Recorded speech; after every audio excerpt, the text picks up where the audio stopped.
आम्ही आवर्जून त्यांच्यामध्ये निर्माण करायचा सातत्यानं प्रयत्न करत असतो.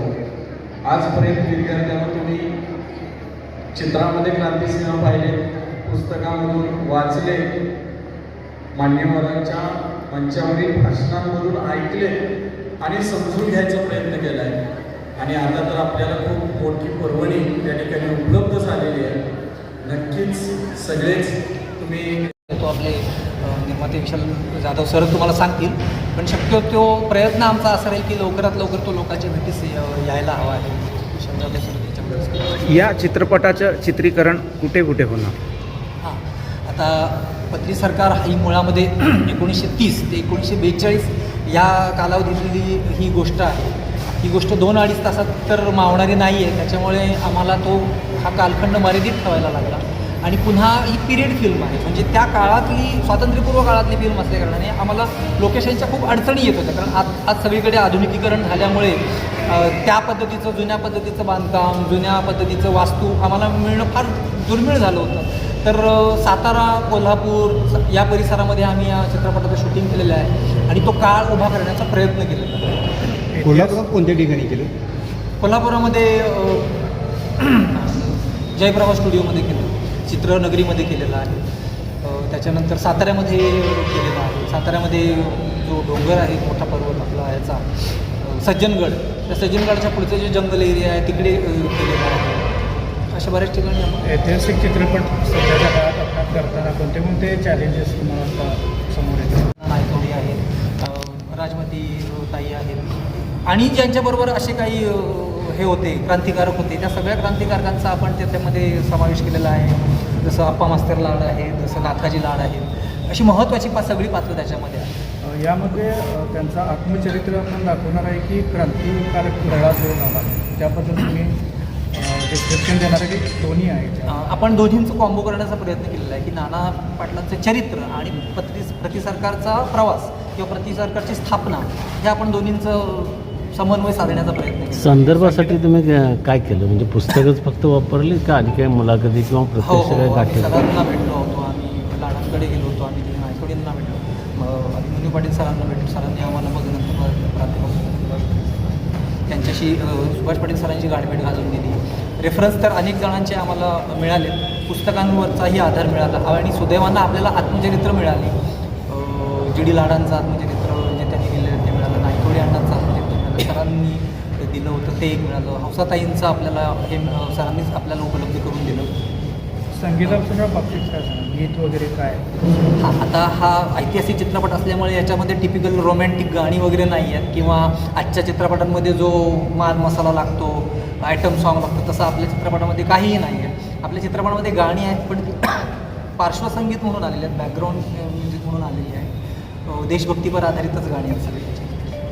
या चित्रपटाच्या अनुषंगाने बरेचसे एक मिनिट, मी यापूर्वी तुम्हाला पण असं का वाटतं की हात आपण करावा? आता ह्याचं उत्तर आमचे विशाल जाधव सर सांगेल, कारण ते या मातीचे सुपुत्र आहेत. तर निर्माते विशाल जाधव सरांना. माझा एक प्रश्न आपल्याला आहे, एकूण टोटल किती कलाकारांचा या सिनेमामध्ये समावेश आहे आणि ते कलाकार कुठून कुठून आणि कसे निवडलेत आपण? हां, तर सगळ्यात महत्त्वाचं असं होतं की या चित्रपटासाठी, म्हणजे बऱ्याच कुठल्याही चित्रपटासाठी चांगले वेल नोन चेहरे असावे लागतात, ओळखीचे चेहरे असावे लागतात, स्टार व्हॅल्यू असावी लागते. आपल्या चित्रपटाला तसा ओळखीचा चेहरा दिसणार नाही. पण ह्याच्या पाठीमागे विशाल सरांचा, आमचा आणि सर्वांचाच आपल्या टीमचा हेतू हा होता की जे पात्र जी भूमिका करत आहे ना, तर त्या मूळ पात्राशी ते किमान दिसायला साम्य असावं, म्हणजे लुक लाईक ज्याला आपण म्हणतो तसं.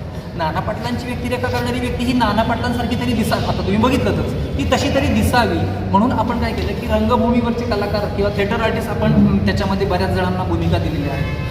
आणि जेणेकरून काय होतं, आपण त्याच्या लुक टेस्ट घेतल्या होत्या की मूळ पात्राला जाते का.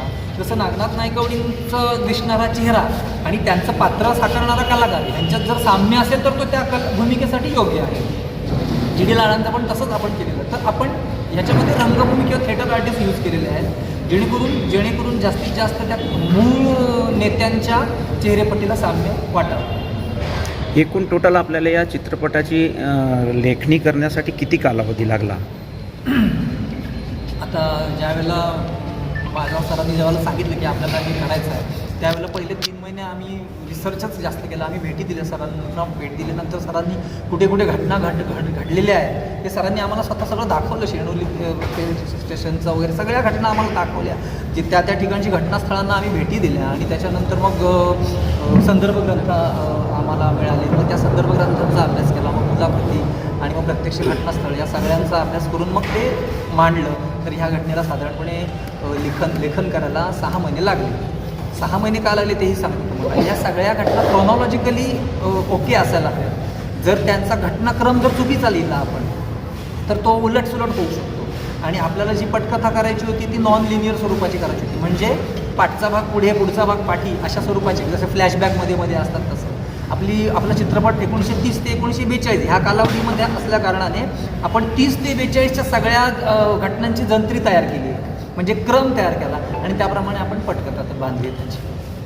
सर, चित्रपटासाठी शासनात आहे की जास्तीत जास्त तो तळागाळ्यात निघत नाही याची एक शैल्य मनामध्ये होतेच. अनेकांनी आमच्याशी तो संपर्क साधलेला होता. त्या संपर्काच्या बाबतीत आम्ही त्याला स्पष्टपणे आमच्या काही कल्पना आहेत त्या आम्ही त्याला देतो. त्याच्या अगोदर आम्ही तेजपाल वाघाला लेखी संमती आईच्या सहीन दिलेली होती आणि त्याला 5 वर्षाची मुदती दिलेली होती. तर 5 वर्षाच्या मुदतीमध्ये तेजपाल वाघाने काही केलं नाही. त्याच्या अगोदर हे मला भेटले होते.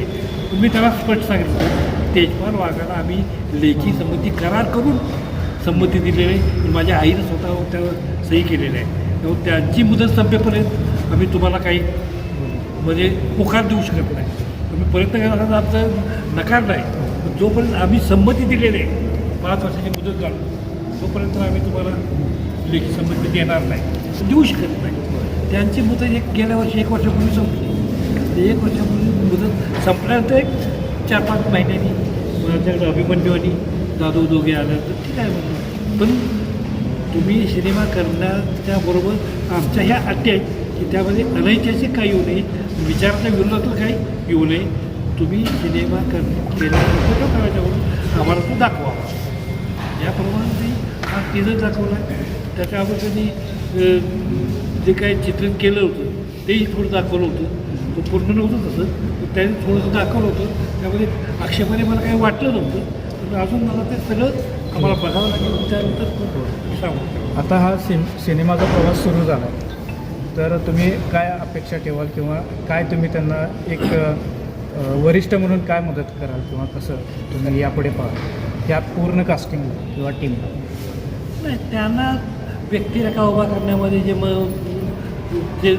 लागेल किंवा ऐतिहासिक स्थळाच्या बाबतीत जे मार्गदर्शन लागेल किंवा त्याचा इतिहास काय आहे तो मार्गदर्शन लागेल.